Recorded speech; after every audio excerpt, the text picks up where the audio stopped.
가장 큰 구원 이후의 사건이 무엇이냐 하면 휘장이 열려진 것입니다. 휘장이 열려졌어요. 지성소의 휘장이에요.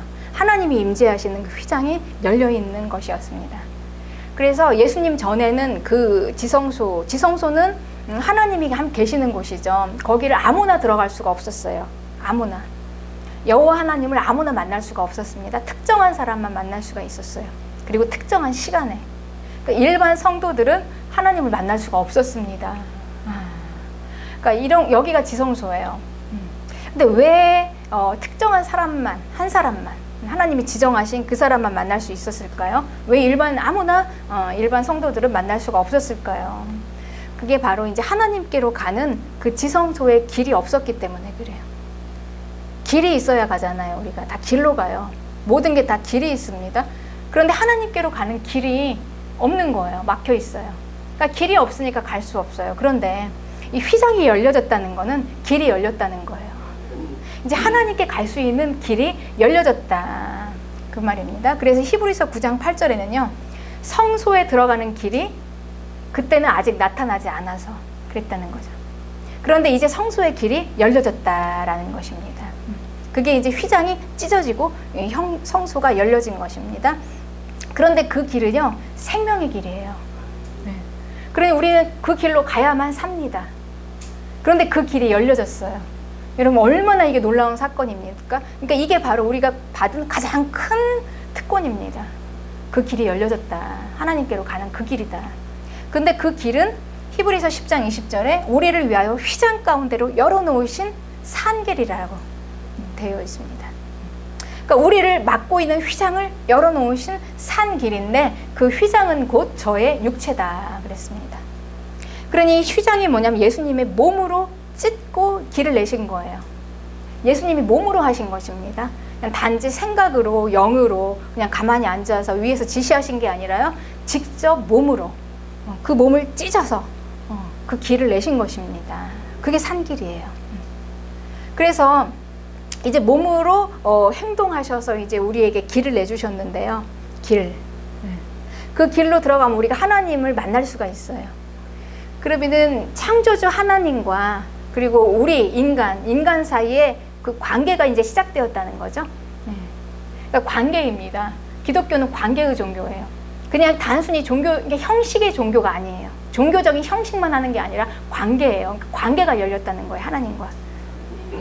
그러니까 하나님을 찾아가서 사랑할 수 있고 만날 수 있고 볼 수 있고 아무 때나 이거 어마어마한 일입니다, 여러분. 그 길이 없어서 그동안은 길이 없어서 특정한 사람만 딱 특정한 시간에 갈 수 있었던 것을 이제는 그냥 막 갈 수 있다는 거예요. 하나님은 누구나 원하는 자가 갈 수 있다는 거예요. 그 길이 열렸으니 어마어마한 특혜가 아닙니까? 그 길이. 그런데 이제 하나님과 그 우리 인간 사이에요. 그 관계인데 그 관계의 가장 클라이막스가 뭐냐면 예배예요. 그렇지 않겠습니까? 하나님 우리를 데리고 뭘 하시겠습니까? 뭐 같이 놀겠어요? 쇼핑을 하시겠어요? 뭘 하시겠어요? 그러니까 우리가 할 수 있는 피조물인 우리가 할 수 있는 하나님의 관계를 가장 극대화시키면서 하나님께 할 수 있는 최고의 행위는 예배예요. 그리고 하나님께서는 우리를 가장 존대하시면서 우리에게 그냥 정말 존귀하게 우리를 대해 주시는 그 방법이 그 예배를 받으시는 것입니다. 그 예배로 이루어진 관계예요. 하나님과 우리와의 관계입니다. 그래서 우리는 하나님께 예배할 수 있어요. 그리고 그뿐 아니라 우리는 또 하나님께 기도할 수 있어요. 그러니까 무엇이든 원하는 걸 다 구할 수가 있다는 것입니다. 그 창조주께 무엇이든 할 수 있으신 그분에게. 그러니 어마어마한 거 아닙니까, 여러분? 이 구원이라는 게. 그러니 이 관계를 빼면 아무것도 아닙니다. 우리는 이 기독교는요 하나님과의 관계로 시작하는 거예요. 관계로. 로마서의 그 처음 12장의 1절은 이제 이렇게 시작하는 거예요. 구원의 그동안에는 쭉 다 이론적인 설명을 하고 12장 1절은 너희 몸을 하나님이 기뻐하시는 거룩한 산 제사로 드리라. 그러면서 이는 너희의 드릴 영적 예배다. 그러면서 이 바울은 구원 다음에 실제적인 적용을 예배로 얘기하고 있어요. 예배를 드리는데 그 예배를 드릴 때 어떻게 하라고 하냐면요. 우리 몸을 제물로 드리래요. 이런 예배를 하라는 거예요. 이게 예배라는 거죠. 몸을 제물로 드리라. 그러니 이 예배는 이게 몸이 우리의 육체예요, 여러분. 육체로 드리는 예배를 지금 얘기하는 것입니다. 육체를 제물로 드리는 거예요. 그러니까 우리 하나님은 영이시니 영만 가지고 예배하는 게 아니라요, 이 몸을 가지고 이 몸을 하나님 앞에 산 제사로 드리래요, 예배에. 그러니까 이 제물이라는 것은 뭐냐면 죽는 겁니다. 한번 드리면은 살아있지 않아요. 없어지는 거예요, 거기다 내면. 그래서 이 제물로 이제 우리를 드리는 거, 몸을, 우리 육체를 죽이는 예배, 이 예배, 이게 바로 영적인 예배다라고 얘기하는 거죠. 그러니 이 예배가 지금 뭡니까? 우리는 하나님의 영이시니 우리의 영을 다하여 충만하게 성령으로 영으로 예배를 드리지만 우리의 몸을 하나님 앞에 산 제사로 드려서 우리의 몸을 온전히 드리는 거예요. 영과 몸의 예배인 것입니다. 이게 온전한 영적 예배인 것입니다. 우리의 몸을 하나님 앞에 산 제사로 드리는 예배가 과연 뭘까요? 그러니까 구약에서는 예수님 오시기 전에는요, 이 제사, 산 제사, 이 예물을, 이제 뭐가 예물이었냐면요, 이 산 제사가 사람의 몸이 아니었어요. 짐승의 몸이었습니다. 짐승의 몸을 그 제단에 산 제물로 올려드렸어요. 그러니 이 짐승은 그냥 아무 짐승이 아니라요, 내 죄를 대신한 짐승이에요. 그러니까 죄를 지은 인간이 안수를 해가지고 나의 모든 죄를 다 전가시킨 짐승, 특별한 짐승이죠. 특별한 짐승이에요. 그 짐승을 그대로 제단에 올려놓았습니다. 올려놓고 이제 드리잖아요. 드리는 거잖아요. 하나님 앞에 드려지니까 이제 어떻게 드립니까? 이제 죽이죠. 각을 뜨는 거예요. 그냥 죽여도 그냥 한번 탁 해서 쳐서 죽이는 게 아니라 각을 뜨고 또 피를 막 뿌리고 하니까 실은 그 예배의 장소가 현장이요, 뭐 거룩한 이런 뭐 종교적인 행위를 하는 잠잠한 그런 장소가 아니었어요. 여러분 한번 상상을 해보세요. 그 장소를 막 아수라장이었죠. 짐승이 막 고통당해서 울부짖는 막 소리, 짐승의 우는 소리, 고통당하는 거, 막 꿈틀꿈틀 아파서 막 바둥거리는 소리, 그리고 막 피 냄새가 진동합니다. 피 비린내가 막 쫙쫙 뿌려지는 거예요. 그래서 그 피가 이렇게 닿는 곳마다 거룩해지는 거예요. 짐승의 피가. 그리고 내 죄를 대신해서 죽는 그 짐승을 보는 거예요. 저 짐승이 왜 죽냐? 저렇게 왜 각을 뜨고 왜 고통을 당하냐? 내가 내 죄를 대신해서. 그러니까 그걸 보면서 내 죄가 얼마나 처절한가를 보는 거죠. 내 죄에 대한 대가가 얼마나 처절한가를 보는 거예요. 그러니까 우리가 한번 그 예배의 현장을 한번 상상해 보십시오. 나를 대신해서 아무 죄가 없는 그 내가 데리고 끌고 온 그 양이 이제 지금 각을 떠서 죽는단 말이에요. 막 발버둥을 치면서 막 울부짖으면서 막 꺼이꺼이 소리를 내겠죠, 양이 고통 가운데. 그러면 그걸 보고 있는 나는 마음이 평겠습니까? 얼마나 그걸 보는 게 고통이겠습니까? 내 죄가 이런 거였구나. 내 죄가 이렇게 고통스럽게 하는 거구나. 이 육체를 이렇게 고통스럽게 하는 거구나. 그러면서 아마 그 장면을 보고는 진정한 진실한 마음을 가진 사람은요, 가슴을 치면서 통곡했을 거예요. 옆에서 같이 울부짖었을 거예요. 내 죄가 이런 죄였구나. 내 죄가 이런 죄였구나. 그리고 다시 또 이 죄가 생각이 날 때마다 그 현장을 생각했을 거예요. 그리고 다시는 그 죄를 지울 수 없었지 않겠습니까, 여러분? 이게 진정한 마음을 가졌다면, 정말 진실한 마음으로 드렸다면, 그 현장 가운데 있었다면 아마 죄를 지을 때 그게 생각이 났을 거예요. 짐승의 그 표정, 울부짖는 막 그 고통스러운 거. 그러니까 이게 지금 예배였습니다. 구약의 예배. 구약의 예배였어요. 그래서 이 구약의 예배에서는요, 내 몸의 죄가 어떤 건가를 봤어요. 현장에서. 내 눈으로. 짐승의 고통을 통해서. 그리고 그 죄가 용서받는 모든 과정을 다 봤어요.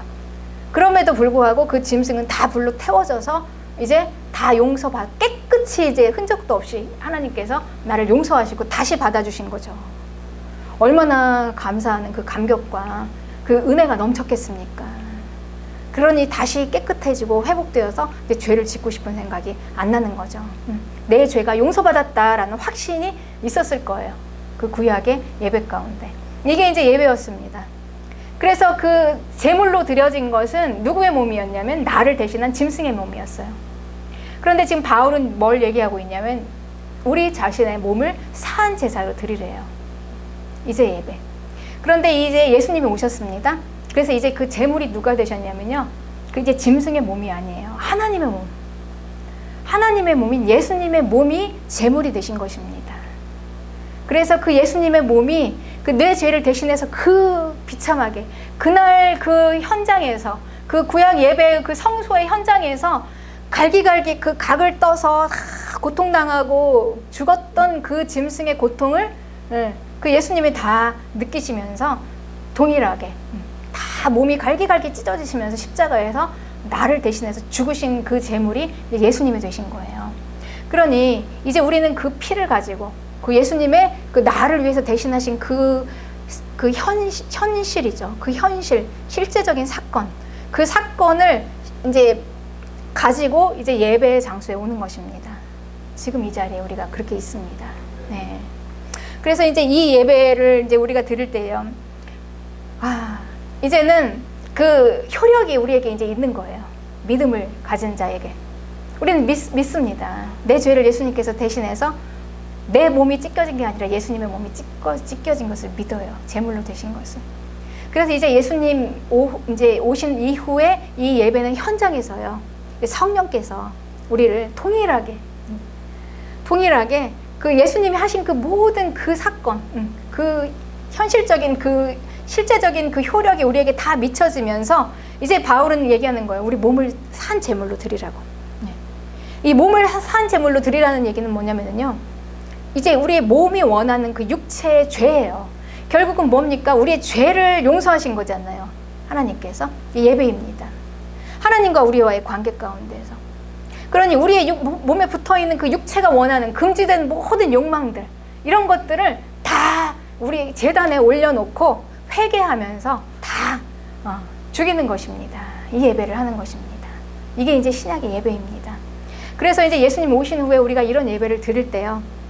믿음으로 그 제물이 되어서 그 몸이 죽으신 그 예수님의 그 십자가를 우리가 믿고 그거를 이제 우리 안에 내 몸을 온전히 제물로 드릴 때 하나님께서 그럼에도 불구하고 깨끗이 제물이 이제 죄로 완전 태워져 가지고 다 그 바둥거리면서 고통당하던 그 짐승이 다 이제 죄가 된 것처럼요. 그렇게 된 것처럼 내 죄를 깨끗이 이제 예수님께서 용서하셨다. 우리가 그 믿음을 가지고 일어서는 거예요. 이게 이제 살아있는 예배가 되는 것입니다. 현장에서 성령께서 이걸 하시는 거예요. 이 자리에서. 그러니 우리가 이제 이 교회에 나갈 때는 교회에 들어오기 전에는 우리가 세상에 그 많은 그 몸에 붙어 있었던 그 더러운 죄들을 다 가지고 왔지만 우리가 이제 믿음으로 이걸 다 깨끗이 하나님께서 용서하신 것을 믿고 예수님이 제물이 되신 그 확실한 증거가 있잖아요. 그 효력을 내가 믿고 이제 내 몸을 하나님 앞에 드리면서 고백하는 것입니다. 한 주간 동안 내가 그럼에도 불구하고 이 몸에 정욕들이 있었던 그 모든 죄악들을 예수님의 그 피값으로 용서하신 주님 감사합니다. 그러면서 우리가 새롭게 회복되어 가는 거예요. 그 기쁨과 감격이 막 살아서 생명으로 역사하는 것입니다. 몸이 죽고 생명이 살아나는 것입니다. 생명이 살아나면서 이 생명과 함께 우리의 이제 육체가 함께 영과 육이 이제 충만하게 우리가 풍성하게 살아 회복되는 것입니다. 이게 예배입니다, 여러분. 현장의 예배입니다. 성령께서 이제 이거를 우리에게 하시는 것이죠. 이런 예배가 살아있는 예배예요. 이게 예배입니다. 그런데 이 예배를 어떻게 우리가 그냥 가만히 앉아서 멀리 보면서 그냥 참 좋았어. 그 말씀이 참 나한테 도움이 돼. 이 정도로 끝낼 수가 없는 거예요. 지식 하나 딱 쌓고 그게 깨달아졌네 라고 하고 지나갈 수가 없는 거라는 것입니다. 이 예배 현장에서 성령께서 우리 그 예수님의 십자가를 쫙 끌어오시는 거예요. 이 현장으로 지금 끌어오셔서 여기서 이제 막 불태워지는 거죠. 예수님의 그게 그 실제적인 그 사건이. 그리고 우리 몸을 제단에 올려드리면서 그 짐승을 보면서 막 우리가 애통했던 것처럼 예수님의 십자가를 떠올리면서 우리의 죄를 하나님 앞에 회개하고 통곡하면서 그러면서 우리가 회복되어질 때 여러분 이게 생명을 살리는 예배가 아닙니까? 생명이 살아나는 예배가 아닙니까? 이게 현장의 예배의 감격인 것입니다.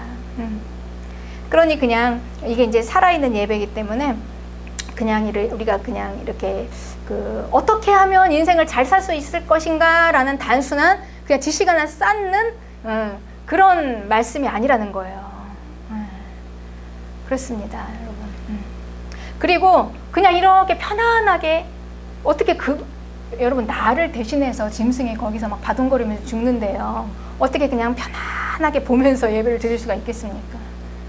그걸 보면서 우리가 나를 대신해서 예수님께서 십자가에서 몸이 다 찢기고 찢어지셨는데 그걸 어떻게 그냥 우리가 편안하게 관망하면서 관람하듯이 예배를 볼 수가 있겠습니까?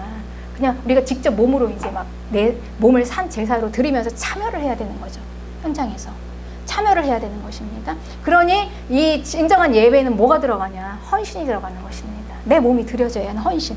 가만히 앉아서 관망하고 구경하는 그런 이렇게 편안하게 즐기는 게 아니에요. 예배는 절대 수고와 헌신과 땀과 막 피와 아니 생명이 들어갔는데요. 죽었잖아요.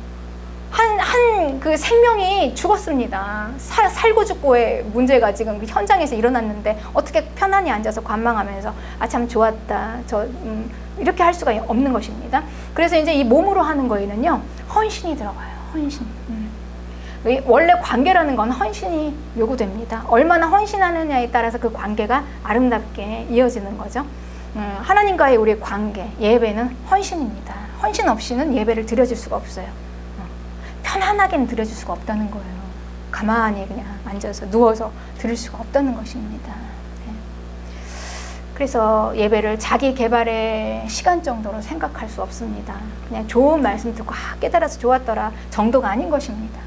내 몸이 제물로 바쳐지는 그런 헌신 중에 우리의 몸에 죄가 죽고 우리의 생명이 살아나는 현장인 것입니다. 그래서 히브리서 10장 19절에 이 예수의 피를 힘입어 성소에 들어갈 담력을 얻었다. 성소에 들어가는 길이 열리고 예배자가 되어서 우리가 이런 예배를 드릴 수 있게 되었다. 마음껏 우리가 예배할 수 있게 되었다. 여러분, 이게 얼마나 큰 특권입니까? 우리에게 이런 귀한 예배에 이런 게 있는데 우리가 이걸 어떻게 빼앗길 수가 있겠습니까? 그렇습니다. 그래서 그러니까 우리 하나님과 우리와의 이 관계를 단절시키는 가장 큰 건 뭘까요? 당연히 예배를 막는 거죠. 그렇기 때문에 우리의 모든 배후에는 영적인 공격이 있습니다. 마귀가 우리에게 하게 된다면 가장 큰 건 뭐냐면 예배를 막는 것입니다. 예배를 못 드리도록 막는 것. 이것이 가장 큰 공격이죠. 네. 그러니까 구원 이후에 우리의 가장 큰 권리를 빼앗는 것. 이 영적인 전쟁인 것입니다. 그래서 이걸 영적 전쟁으로 해석을 해야 돼요. 네. 뭐 이게 왜 이러냐, 이거 뭐 사회적인 현상이냐 뭐가가 아니라 영적인 전쟁이에요. 근데 영적 전쟁은요, 여러분 능히 우리는 이길 수 있습니다. 승리할 수 있어요. 이미 승리를 가지고 우리는 시작하는 거기 때문에 우리가 두려워할 필요도 없고 뭐 여기에 대해서 우리가 절망할 필요는 더더구나 없는 거죠. 이 어려운 시대는 맞습니다. 지금 어려운 시대인데요. 어려운 시대가 맞아요. 네. 이제 교회가 물리적인 핍박을 받을 때 가장 먼저 예배를 통제합니다. 교회 문을 닫는 거죠. 그런데 우리의 그 성소는요, 지금 이 구약의 지성소였습니다. 그런데 이제 예수님이 오시고 나서 이제 예배당으로 이제 우리가 예배를 드리면서 함께 모여서 예배를 드립니다. 그런데 그건 모형이에요. 정말 오리지널 성소는 어디에 있냐? 하늘에 있어요. 그러니까 예수님께서는 무엇을 하신 거냐면요, 그 자기의 몸으로 찢어가지고 휘장을 내서 그냥 단순히 우리가 여기서 주일 예배만 드리고 끝나게 하는 게 아니라요, 하늘 성소의 길을 열어놓으신 거예요. 예수님, 하나님의 몸을 찢어서 하늘 성소로 갈 수 있는 길을 열어놓으시고 우리는 그 길로 가는 것입니다. 그래서 우리가 지금 보여지지 않는 이 영적인, 여기서 하늘문이 열어진다고, 하늘문이 열어져서 우리가 하늘의 성소로 향해서 우리가 여기서 예배를 드리는 거예요, 현장에서. 그런데 여러분, 누가 감히 교회 문은 닫을 수 있습니다. 그런데 교회 문은 닫을 수 있지만 누가 감히 하나님의 몸으로 찢어놓은 이 하늘의 성소에 열린 길을 막을 수가 있습니까? 결코 아무도 막을 수가 없어요. 그러니 교회 문은 막을 수 있지만 예배는 막을 수 없다는 것입니다. 그러니 올해는요, 지금 이 어려운 시대에 절망할 필요도 없고, 더더구나 우리가 이걸 가지고 막, 물론 이제 불편하죠. 불편한 것입니다, 여러분. 내가 제때 가고 싶을 때 못 가고, 마음껏 모임 못 하고, 막 교제 못 하고, 지금까지 했던 그 모든 방식들을 못 하니까 이게 불편하고 제약을 받는 거죠. 교회 건물의 문이 닫혀 있으니까요. 네. 항상 가던데 그냥 마음대로 드나들 수 있는 곳이 닫혀 있으니까, 폐쇄됐으니까. 그렇지만 우리가 이 예배를 누가 막습니까? 예배는 막지 못합니다. 그러니까 문제는 지금 교회 문이 막혀 있는 것보다 더 큰 문제는요, 이 예배할 수 있는 우리의 마음이 막힌 거예요. 우리의 마음이 예배를 향한 간절한 마음만 있다면 아무 문제가 되지 않습니다, 여러분. 지금. 네, 그렇습니다. 그래서 지금까지요, 이 역사적인 그 원리가 있었어요. 예배의 정석이 있었는데 핍박 중에 드려지는 예배는 뜨거웠습니다. 오히려 모든 것이 다 갖추어져 있는 부요한 예배가 냉랭할 수가 있습니다. 그래서 우리는 이런 시각으로, 이런 시점에서 봤을 때 진짜 예배를 드려질 수 있는 그런 시간들일 수도 있는 것입니다. 우리 그리스도인에게는요, 이 생명, 이걸 누가 막아요? 하나님이 주시는 건데, 이 생명의 길, 하늘 성소를 누가 막습니까? 사람이 막을 수가 없습니다, 여러분. 그래서 우리는 생명이 막히면 다 막히는 건데, 생명이 막히질 않아요. 어디를 가든지 간에, 여러분. 그래서 우리가 지금까지는요, 하나님께서는 항상 다 보면은, 주변을 살펴보면은 다 아무도 없는 것 같아요. 나만 있는 것 같아요. 엘리야가 그랬습니다. 바알에게 무릎 꿇지 않은 자는 나만 있는 것 같은데 하나님께서 그랬었어요. 나를 위해서 남겨둔 바알에게 무릎 꿇지 않은 자가 7,000명이 된다고 했습니다. 지금 보면 왜 저렇게 어디서 나타나지도 않고 다 숨어 있는 것 같지만 여러분, 하나님께서 남겨두신 7,000명이 있습니다. 신실한 예배자들이 있어요. 예, 정말 하늘 성소를 향하여 그들은 지금도 어디서든지 가고 있어요. 어느 시대에나 있었습니다. 그 7,000명은 지금도 있습니다. 그런데 그들은 어떻게 했냐면요, 때로는 지하에 굴을 파고 목숨 걸고 숨어서도 예배를 드렸습니다. 그 예배 드리다가 잡혀가서 죽을 수도 있어요. 모진 고문을 당할 수도 있어요. 그럼에도 불구하고 예배를 드렸습니다. 그러다가 또 그렇게 예배를 드리다가 또 막 끌려가서 또 고문을 당하고 죽기도 했습니다. 이게 역사적인 일이었습니다. 예배를 드리는 장소가 열악하고 마음껏 찬양하고 통성으로 기도를 못해도 그들의 예배는 더욱 뜨거웠습니다. 그 예배는요, 최고의 예배였어요. 그 어느 큰 예배당에서 모든 시설이 다 갖춰 있어서 편안하게 관망하면서 드린 예배하고는 비교할 수 없는 예배였어요, 여러분. 핍박 가운데 드려지는 예배가 그렇습니다. 그러니까 우리 마음 가운데요, 정말 간절한 마음, 그 열망으로 드리는 것만큼 그 파워풀한 게 어디가 있겠습니까? 그러니까 우리의 모든 환경이 이렇게 핍박할 때, 그리스도인들은요, 핍박할 때 우리 마음은 더욱더 간절하고 뜨거워집니다. 그 뜨거워지는 마음으로 우리는 하늘 성소를 향하여 가는 것입니다. 그래서 우리 성도들에게 예배의 환경은요, 전혀 우리의 믿음을 지키는 거에 문제가 안 된다는 거예요. 환경은 관계없어요. 문제가 안 됩니다. 문제는 환경에 반응하는 믿음이 문제인 거죠. 우리의 믿음이. 환경에 반응하는 믿음이 문제입니다. 네. 그러니 예배를 못 드리는 이 환경이 결코 우리의 믿음을 지키기에 전혀 아무 문제가 없다. 그리고 우리가 예배를 하나님 앞에 신실한 산 제사를 드리기에 아무 문제가 없다라는 것이죠. 얼마나 내가 목숨 걸고 예배의 현장을 지킬 수 있는가, 나의 믿음이 더욱더 큰 문제인 것입니다. 그래서 하나님께서는 이 믿음을 고난 가운데 단련시키는 것입니다. 네, 정금같이 나올 것입니다. 이 고난 중엔 진짜와 가짜가 분명히 갈라집니다, 여러분. 다 편안하게, 일상이 그냥 다 편안할 때는 표가 안 나요. 그런데 그게 완전히 뒤집어질 때, 그때는 진짜와 가짜가 걸러지는 것이죠. 순결을 지키는 어린 양의 신부가 더 아름답게 나올 것입니다. 그래서 우리는 이 세상의 가치관으로 모든 걸 분별하지 않습니다. 세상의 가치관을 따르지 않습니다. 로마서 12장 2절에는 이 세대를 본받지 말라, 그렇게 말했습니다. 그러니까 바울은 예배를 이야기하고 그 다음에 이 세대를 본받지 말래요. 이 세대. 그러니까 이 세대와 같은 모양으로 만들지 말라는 얘기예요. 외형이요. 외모가 하는 게 똑같이 이 세대가 하는, 이 세상 사람들하고 똑같이 되지 말라는 얘기예요. 세상이 추구하고 옳다고 하는 대로 지금 우리 코로나로 지금 힘든 건 다 힘듭니다. 불편하니까 힘들어요. 그렇지만 이게 절망이나 막 우리가 이게 아주 힘들다라고 생각하는 건 세상 사람들이 그렇게 힘들어하는 것입니다. 그렇지만 우리 성도들은요, 이 정도 환경은 거뜬히 넘어갈 수 있어요. 우리에게 이 환경은 전혀 문제가 되지 않습니다. 하나님이 함께 하시는 이곳은 초막이나 궁궐이나 의미가 같아요. 여기나 저기나. 그래서 환경에 우리는 지배를 받지 않는 것입니다. 그래서 우리가 전에 우리가 알지 못했을 때는 우리의 욕심을 따라서 우리의 몸의 불편함 때문에 나 하나 편하자고 우리 이런 것 쫓아서 살았습니다. 나를 위해서 사는 삶이었기 때문에 그렇습니다. 이것을 추구하는 것이 세상 모양이에요.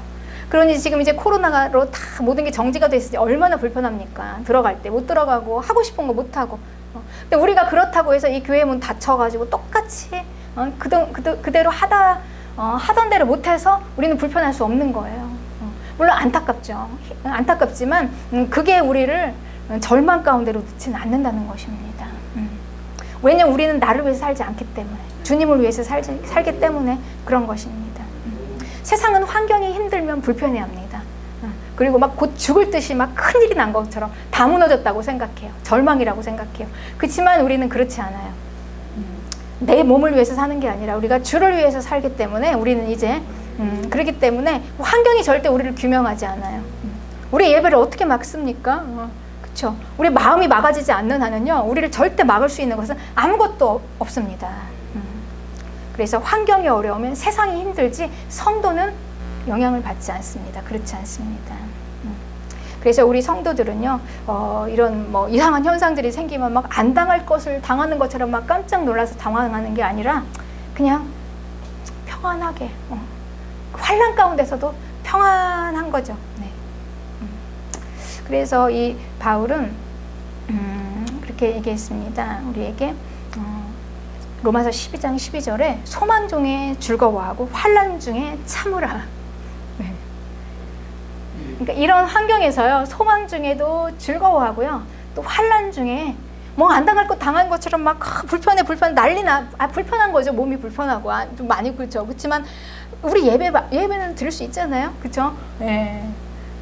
그러니까 여기서 그냥 환난 중에 참으라라고 얘기를 했는데요. 지금 만약에 바울이 이렇게 얘기를 한 게 그 시대가 어느 시대냐면요, 여러분, 우리 잘 알고 있는 그 악명 높은 네로 황제. 이 네로 황제에 이어서 네로 황제보다 더 기독교인을 핍박했던 극도의 그 왕이 도미티아누스라는 황제였어요. 도미티아누스 황제. 그 시절을 겪었던 게 지금 신약의 교회예요. 지금 그런 환경 가운데 지금 우리 이 핍박은 아무것도 아닌 그 어마어마한 그 환경 가운데 하는 이야기입니다. 바울이. 네. 환난을 참으래요. 그러니 우리가 얼마나 들을만 합니까? 왜 이런 얘기를 할까요?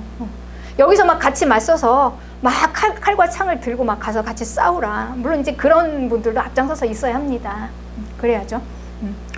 근데 정말 그 당시에요, 이 교회를 핍박하고 특히 이제 유대인들을 핍박하는 이 로마 이 시대에는요, 지금하고 똑같아요. 사람 사는 곳은, 그러니까 역사를 통해서 우리가 배우게 됩니다.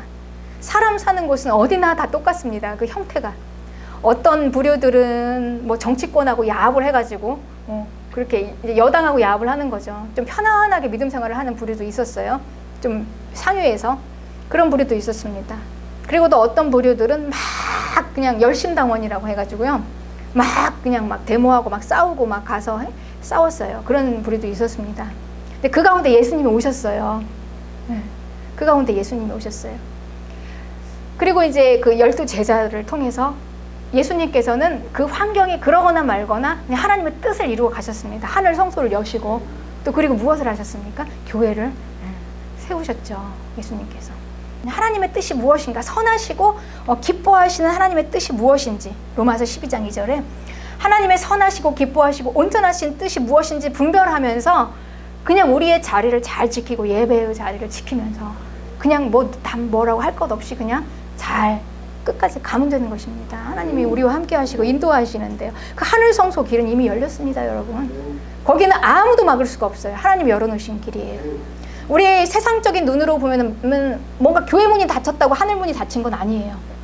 교회 문이 닫혔다고 하늘 성소의 문이 닫힌 건 아니라는 얘기입니다. 열려 있습니다. 우리는 언제든지 갈 수 있습니다. 그래서 이 구원 이후에 가장 큰 특권인 예배고요. 그 다음에 이제 바울이 이야기하는 게 뭐냐면요, 교회를 얘기하고 있어요. 교회, 예배 공동체예요. 그러니까 이 교회는 함께 모여서 예배를 드리는 모임으로 만난 사람들입니다. 이거에 대해서 이제 로마서 12장 4절에 이제 얘기해요. 우리가 한 몸에 많은 지체를 가졌으나 모든 지체가 같은 직분을 가진 것이 아니니 이와 같이 우리 많은 사람이 그리스도 안에서 한 몸이 되어 서로 지체가 되었다. 이렇게 설명하고 있습니다. 교회를. 그러니까 이 교회를 지금 뭐라고 설명하냐면요. 교회, 여러분 교회를 어떻게 정의를 내리십니까? 교회에 대해서. 뭐 교회에 있어도 그만 없어도 그만. 왜냐면 이제는 언제든지 하나님과 나와의 관계만 하면 되는 거. 요즘 많이 그렇게 생각하잖아요. 그런데 이 교회를 지금 뭐라고 얘기하고 있냐면요.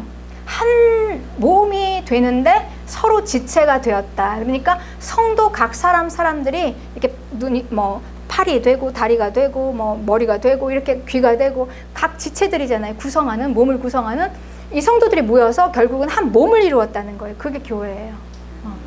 그런데 이 중요한 게 여기서요. 이 몸이 뭐냐는 거예요. 누구의 몸이냐는 거죠. 그게 중요한 것입니다. 누구의 몸인가? 고린도전서 12장 27절에는 너희는 그리스도의 몸이요 지체의 각 부분이라. 네. 그러니 이 몸이 누구의 몸입니까? 예수님의 몸이에요. 그러니 이 교회는요, 여러분, 우리 성도 한 사람 한 사람이 모여서 무엇을 하는 것이냐면요, 예수님의 몸을 세우는 거예요. 예수님의 몸이 세워지는 것입니다. 그러니 이 교회 생각해 보세요. 이 예수님의 몸이 없이 어떻게 이 지체들이 있겠습니까? 아주 밀접하죠. 밀접한 관계죠. 이걸 교회로 지금 이제 설명하고 있는 것입니다. 그러니 우리 이 성도들은요, 예수님의 한 몸을 이루는 것에 참여한 자들이에요. 그런데 예수님은 머리라고 그랬어요. 예수님이 머리고 예수님이 이제 몸을 우리 각 지체가 성도들입니다. 그러니 우리는 하나님과 함께 하나님의 몸을 이루는 것에 참석한 사람들이에요. 그래서 이제 교회가 되는 것입니다. 어마어마한 것입니다. 여러분, 이 의미가 소홀히 할 수 없어요. 절대 소홀히 할 수 없습니다. 이 교회. 그러니 우리가 교회 문은 일시적으로 닫아놓을 수 있지만 이 예수님의 몸이 교회인데 이 교회를 누가 막을 수가 있겠습니까? 막을 수가 있다고 착각을 하는 거죠. 이 세상의 힘은, 권세는, 이 뭐 악한 영은 이 몸을 막을 수 있다고 막을 수 있는 것처럼 이렇게 그냥 취하는 거예요. 막을 수 있는 것처럼 포즈를 취하는 거예요. 겉모습만. 그렇지만 실제적으로 이 하나님의 몸을 누가 건드니까 건질 수가 없는 것입니다. 그렇습니다, 여러분. 그러니 결국 이 중심은 누구냐면요, 이 교회의 중심은 지체가 아니라 예수님입니다. 이걸 잊으면 안 돼요, 여러분. 그리고 예수님의 몸을 세우는 것이 교회입니다. 그러니 아무도 이 교회는 건질 수가 없는 것입니다. 그래서 이제 이걸 잊어버릴 때 우리는 가끔 이 지체를요, 지체 중에서도 사실 중심되는 지체가 있어요. 보이지 않는 약한 지체가 있지만 그렇다고 해서 필요 없는 지체는 아니에요. 불필요한 것은 아무것도 없습니다, 우리 몸에. 하다못해 그 눈썹도 여러분 그렇잖아요. 뭐 눈썹 저게 필요할까 하는데 저것도 필요해요. 뭐 맹장 필요 없다고 다 떼어내는데 또 그렇지 않더라고요. 네. 그러니까 우리 몸의 장기 중에 지체 중에 절대 필요 없는 건 아무것도 없어요. 그렇지만 또 두드러지게 아주 중요한 기관 지체는 있죠. 네. 그래서 하나님께서는 그에게 권위를 주고요, 목회자로 딱 세우셨습니다. 말씀도 주셔요. 그렇지만 중요한 건 뭐냐면 그 어느 지체라도 중심은 될 수 없어요. 몸은 아니에요. 오직 몸은 예수님입니다. 그러니 우리가 이 원리를 잠깐 잊어버리고 보이는 이제 지체만 보이고 보이지 않는 그 큰 몸은, 거대한 몸은 안 보이니까 그렇게 되면 이제 우리는 큰 이제 오류를 범하게 되는 거예요. 이제 이 리더 우리 목회자가 중심인 것처럼 이렇게 착각을 하는 거죠. 그래서 우리는요, 이제 그렇게 착각을 하다 보면 이렇게 많이 생각해요. 이 교회는 목사의 목회를 하는 곳, 그래서 목회를 돕는 곳이 아닌가? 목사님의 목회를 돕겠습니다라고 이야기하는데 뭐 그게 맞을 수도 있지만 엄밀한 의미에서는요, 그렇게 표현하는 것보다는 목사님의 목회를 돕는 거 아닙니다, 여러분. 이건 목회가 엄밀하면 목양이에요. 양들을, 생명을. 그러니까 생명은 목사가 줄 수 없는 것입니다. 하나님이 주신 생명을 잘 유지해서 키워나가는 거죠. 잘 키워. 그거를 하는 거잖아요. 근데 그거에 우리가 목회를 돕는 게 아니고요, 같이 함께 협력해서 예수님의 몸을 강성하게 세우겠습니다 라는 표현이 정확합니다. 이걸 잊어버리면 안 돼요, 교회는. 그러니까 목사 잘 되라고 하는 게 아니라는 거예요, 여러분. 같이 함께 함께 우리는 합력해서 각 지체들이 예수님의 몸이 강성하게 되는 것입니다. 그러니까 우리가 이제 우리가 이렇게 되면은요, 우리가 교회에서 하는 그 모든 우리의 그 수고는 헛된 게 전혀 없어요. 이제 이 의미를 모르면 우리가 그냥 온 몸을 다 던질 수 없어요. 그냥 발만 들여왔다 뺐다 이렇게 되는 거예요. 예. 근데 우리가 이제 왜냐하면 이제 목사를 돕는 걸 사람을 돕는다고 생각을 하기 때문에, 목사의 목회를 돕는다고 생각을 하기 때문에 그렇습니다. 그런데요, 우리는 이 의미를 알면은요, 이 지체들이 한 지체가 만약에 과도하게 만약에 커진다, 과도하게 만약에 두드러진다, 뭐 충성 좋죠, 충성. 그렇지만 우리는 사람에게 하는 게 아닙니다, 여러분. 충성이. 그러니까 한 지체를 강화시키면은요, 아무리 그 지체가 능력 있고 뛰어나도 그 뭐가 되겠습니까, 여러분? 기형이에요. 몸이 강성해지고 지체는 골고루 발달이 돼야 됩니다. 그래서 저는 목사의 영성과 믿음만큼 성도들이 다 그 수준으로 올라와서 같이 되는 거죠. 같이 조화롭게 이루어지는 겁니다. 한 지체가 두드러지면 그건 기형입니다. 너무 커지면 이제 지방이 배에 막 잔뜩 가면요, 배만 불룩 나와가지고 비대해져요. 이것도 정상적이고 건강한 게 아닌 것입니다. 100kg가 넘어가는 게 다 뱃살로 막 이렇게 있다고 생각해 보십시오. 그 몸을 한번 생각해 보십시오. 막 다이어트를 해서 우리는 빼잖아요. 각 지체를 골고루 우리는 건강을 지키기 위해서요, 각 지체들을 다 골고루 만들고 있지 않습니까? 그런데 한 지체만 막 크게 만든다면 이거는 건강하지 못한 것입니다. 그렇습니다. 그러니 이제 이렇게 각 지체들이 같이 합력해서 이렇게 각 지체가 골고루 건강해지면 이제 뭐가 되냐면요, 몸이 강성해져요. 몸이 건강해야 돼요. 몸이 건강해야지 이 지체들이 안 아파야 되고요. 네, 그렇죠. 한 지체가. 그러니까 이 지체의 아픔이 나의 아픔이에요. 그렇습니다. 우리 손톱 밑에 가시가 아프다고 그러죠. 손톱 밑에 가시 조그만 여기 상처 하나 났는데 계속 그게 신경 쓰이고 아픕니다. 그런데 이 각 지체끼리 서로 헐뜯고 물고 뜯고 한다면 그건 내 몸을 내가 물고 뜯는 것입니다. 나를 죽이는 거예요. 그러니까 합력할 수밖에 없어요. 이 지체가, 이 원리가요. 네. 그리고 이 몸이 강성해지면은요, 이제 뭐가 좋아지냐면 이 지체들이 건강해지잖아요. 나는 지체예요. 그러니까 예수님의 몸을 위해서 내가 열심히 교회를 위해서 그냥 온 몸을 다 던져서 해서 몸이 강성해지면 결국은 누가 좋아집니까? 내가 사는 길이에요. 네, 그렇습니다. 그래서 교회가 강성해지면서 성도들이 불행해지는 것은 결코 못 봤어요. 교회가 강성해지면서 성도들이 함께 충만해집니다. 그게 정상입니다. 이 원리대로. 그렇습니다, 여러분. 그래서 로마서 12장 3절에는 마땅히 생각할 그 이상의 생각을 품지 말라 그랬어요. 그러니까 내가 마땅히 생각할 그 이상을 품는 건 과대평가예요. 교만한 마음이죠. 너무 나를 크게 생각하는 거예요. 네. 그냥 오직 하나님께서 각 사람에게 나누어 주신 믿음의 분량대로 그냥 있는 만큼만 보라는 거예요. 내 자신을. 내가 할 수 있는 만큼 지혜롭게 생각해서. 너무 과대평가해가지고 이렇게 되면은 안 되는 거죠. 공평하게 할당 받은 만큼, 내가 배당 받은 만큼, 제한된 분량만큼 있는 그대로 내 자리에서 주신 만큼만 하면 되는 것입니다. 네, 그러면서 지체가 골고루 발달이 돼야지만이 건강하게 몸이 세워지는 것입니다. 우리에게 중요한 거는요, 몸이 강성해져야 돼요. 네, 기형이 되면 안 됩니다. 비만해도 안 돼요. 네, 강성해지는 것입니다. 그래서 이제 지체는 협력해야 됩니다. 가장 큰 힘이, 교회의 가장 큰 힘은 협력이에요. 공동체의 힘은 협력입니다. 이거는 뭐 일반 집도 그렇죠. 잘 되는 집은요, 다 가족이 다 그 가정을 향해서 협력합니다. 그러니까 협력해서 무엇을 하자는 건가? 협력해서 우리가 지금까지는 이 세상의 그 모양대로 살 때는요, 협력해서 모든 게 다 내 중심이었어요. 나 하나 잘 되는 거, 나 돋보이는 거. 이게 우리가 세상의 가치관이었습니다. 세상의 모양이에요. 그런데 우리는 이제 세상의 모양대로 살지 않습니다. 하나님의 선하신 뜻이 무엇인지 분별해서 그렇게 해서 목적이 다 어디로 가는 것인가? 합력해서, 여러분, 합력해서 목사 세우는 거 아닙니다. 절대. 그건 착각이에요. 합력해서요, 우리가 한 지체를 강성하게 하는 게 아니라 합력해서요, 예수님의 몸을 세우는 거예요. 예수님의 몸을 세우는 것입니다. 그게 이제 방향입니다. 이거를 잊어버리면 안 되는 거예요. 이걸 잊으면 안 됩니다. 절대. 그래서 예수님의 몸을 세우는 거, 이 관계. 그래서 이 예배와 교회는 아주 밀접한 관계입니다. 우리가 이 함께 예배 드리면서 함께 이렇게 이제 나아갈 때 지체는 서로 도와야죠.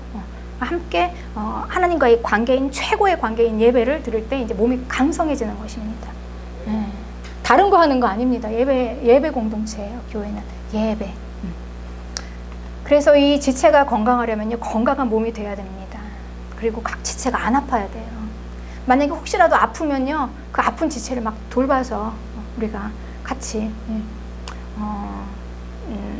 그 더 관심을 가지면서 이제 그 아프지 않도록 도와줘야 되는 거죠. 다. 그리고 아무리 뛰어나고 잘났어도 혼자 또 갈 수가 없어요. 다 붙어 있으니까 같이 가는 것입니다. 그런데 이 지체는요, 또 중요한 게 있어요. 교회가 중요한 게, 여러분, 그건 정말 100번 이야기해도 이거는 모자라지 않는 건데요. 지체는 몸에 꼭 붙어 있어야 합니다. 이 지체가요, 이렇게 떨어지는 순간, 우리가 이 팔이 아무리 팔 힘이 막 세요. 그래서 전 세계 팔씨름 대회에서 1등을 한 챔피언이더라도 이 팔이 몸에서 딱 떨어져 나가는 순간, 이 팔은요, 그냥 떨어져 나간 팔이에요. 괴사가 돼서 죽고 맙니다. 교회가 없이는요, 이 지체가 있을 수가 없어요. 붙어 있어야 됩니다. 그래서 이 기독교는요, 하나님과의 관계의 종교, 이 지체들 간의 관계의 종교이고, 그래서 한 몸을 이루어서 몸에 꼭 붙어 있는 종교인 것입니다. 그렇습니다. 그래서 우리 모든 지체들은요, 하나하나 다 탁월합니다. 비교할 수가 없어요. 이건 비교할 수가 없어요. 물론 구별은 있겠죠, 용도에 따라서. 그렇지만 이건 뭐 잘나고 못난 지체가 없는 것입니다. 하나라도 빠지면은요, 우리는 다 뭡니까? 장애죠. 장애. 하나라도 빠지면 몸을 이룰 수가 없습니다. 다 우리는 그렇게 다 중요한 것입니다. 그래서 서로 비교할 것도 없고, 뭐 마땅히 생각할 그 이상도 생각하면서 할 것도 없고, 이렇게 가는 거죠. 그래서 이제 이 더 나아가서 이제 이 우리 각 지체인 교회가 또 교회가 이렇게 모여서 또 예수님의 큰 몸을 이루는, 그래서 교회끼리 협력을 해야 합니다. 한국 교회 되는 것입니다. 그래서 가장 건강한 믿음은요, 여러분, 이 몸은 하나예요. 예수님 오직 그분만이 중심이에요. 그 어느 것도 지체가 될 수 없습니다. 그러니 모든 지체는 다 이 몸에 붙어 있어야 됩니다. 그래서 가장 좋은 것은요, 이 지체가 그렇잖아요. 이제 뭐 한 몸에 붙어 있다 떨어져서 다른 몸에 또 붙어 있다 떨어졌다, 얼마나 그 몸 지체가 힘들겠습니까? 막 떨어졌어요. 떨어지면 또 다른 몸에 붙여가지고 또 봉합 수술을 막 해요. 그러면 또 이거 이제 회복할 때까지 조금 괜찮을만 하니까 또 떨어졌어요. 또 봉합 수술을 해요. 이래서 힘든 거예요, 여러분, 팔이. 그래서 내가 힘든 겁니다, 여러분. 그러니 우리가 가장 건강하고 이상적인 신앙생활은요, 정말 내가 끝까지 갈 수 있겠다라는 그 교회를 하나를 딱 정해서 그 교회에 딱 붙어 있는 거예요. 확신을 가지고. 그러니까 사람의 생각으로 주변을 보지 마시고요, 이 하나님의 선하시고 확실하신 뜻이 무엇인가, 옳은 뜻이 무엇인가를 딱 분별해서 그 한 교회에 딱 붙어서, 그 교회가 뭐 하나님이 딱 갈라서 없애시기까지, 문을 닫게 하시기까지는, 교회를 허물어뜨리시기 전까지는요, 그냥 가서 내 지체로서 역할을 하는 거죠. 그래서 하는 거예요. 몸을 세우기 위해서 그냥 열심히 그냥 몸을 세우기 위해서 하는 것입니다. 절대 여러분 그 헌신이요, 절대 그 헛된 헌신이 아닙니다. 그렇습니다. 그래서 이 몸을 세우기 위해서 최선의 헌신을 하면서 이 몸을 강성하게 하는 지체가 되는 것, 이게 우리의 가장 이상적인 믿음 생활입니다. 그렇습니다. 이 세상 모양이 아니라 이제 하나님의 뜻이 무엇인지를 분별하면서 가는데, 하나님의 뜻은 뭐냐면요, 데살로니가전서 4장 3절에서 이것이니, 하나님의 뜻은 이것이니 너희의 거룩함이라 그랬습니다. 거룩함이 우리 성도의 존재감입니다. 세상과는 구별되는 것. 세상 모든 사람들이 다수가 맞다고 하고 가는 곳이 아니라요, 거룩하게 구별되는 이 구별인데, 이게 교회의 존재감인데, 오직 성도만이 할 수 있는 거, 이 세상에서 성도가 아니면 못하는 거, 이게 거룩함입니다. 구별되는 거, 예배와 교회입니다. 그러니까 구원받은 그리스도인의 가장 큰 존재감, 가치, 예배와 교회 공동체입니다. 이것이 무너지면 그래서 다 무너져요. 그래서 세상 사람들은 교회 안 다니고 뭐 예배 안 드려도 잘 살지만, 우리는요, 성도들은요, 가장 1순위 교회에서 벌써 뭔가 삐걱거리고요, 예배가 벌써 문제가 생기면요, 삶이 무너지기 시작합니다. 그러니까 이게 평안이 없어요. 안 돼요, 뭐가. 그렇습니다, 여러분. 그러니 우리에게는 예배와 교회가 아주 중요한 것입니다. 이게 바로 여기 배우의 영적 싸움이 있는 것입니다. 영적 전쟁입니다. 예배와 교회의 싸움입니다. 이걸 얼마나 지켜나갈 것인가. 우리의 싸움은요, 세상 것을 얼마나 내가 가지고 있느냐의 싸움이 아니에요. 내가 세상에서 얼마나 강성하느냐의 싸움이 아니고요, 이 거룩한 존재감, 예배와 교회를 내가 얼마나 끝까지 잘 지키느냐, 이거의 싸움입니다. 이거에 의해서 승리하는 것입니다. 그렇습니다. 네, 그래서 우리는 다수를 따라가는 게 아니라 진리를 따라갑니다. 진리는요, 좁은 길이에요. 소수가 가는 길입니다. 우리 이 싸움에서 끝까지 승리해서 예배와 교회를 마지막 하나님 나라 가는 그날까지 잘 지키시는 우리 마라나타 교회가 되시기를 주님의 이름으로 축복합니다.